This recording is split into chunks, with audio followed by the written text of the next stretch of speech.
Hello, আসসালামু আলাইকুম। চলে আসছে আর একটা নতুন ভিডিও নিয়ে, সাথে থাকছি আমি সুমি। কেমন আছেন সবাই? আশা করি ভালো আছেন। আমি আলহামদুলিল্লাহ ভালো আছি। তো প্রথমে আমি অন ক্যামেরাতে ফুলটা ড্রয়িং করে নিচ্ছি। দেখেন, প্রথমে একটা সার্কেল করে দেন আমার মেজারমেন্ট অনুযায়ী দুই পাশ থেকে প্রথমে দুইটা, তারপর অপর পাশ থেকে দুইটা, চারটা, এবং মাঝখানে যে গ্যাপে ওখানে একটা একটা করে দাগ দিয়ে নিয়েছি। পরে দুই গ্যাপে একটা লাভ শেপের ফ্লাওয়ারের মতো এঁকে নিয়েছি। তারপর সুতা নিয়ে সেলাই শুরু করেছি, দেখতেছেন। সেলাইটা সোজা।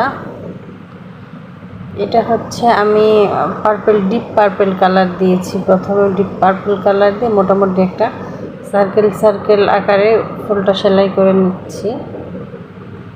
তারপর হচ্ছে ল্যাভেন্ডার দিয়েছি। আমার কাছে মনে হয়েছে যে ডিপ পার্পেলের সাথে ল্যাভেন্ডার দিলে মোটামুটি কালারটা ফুটবে ভালো, সেই জন্যই দিয়েছি। আপনারা আপনাদের পছন্দ মতো কালার কাস্টমাইজ করতে পারেন।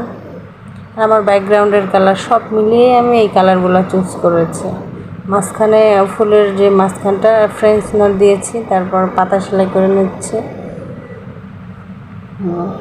তো আর যারা রেগুলার আমার ভিডিও দেখেন তাদেরকে অসংখ্য ধন্যবাদ। যারা নতুন দেখতেছেন, ভবিষ্যতে দেখবেন, তাদেরকে অগ্রিম ধন্যবাদ। সবাই ভালো থাকবেন। আল্লাহ হাফেজ।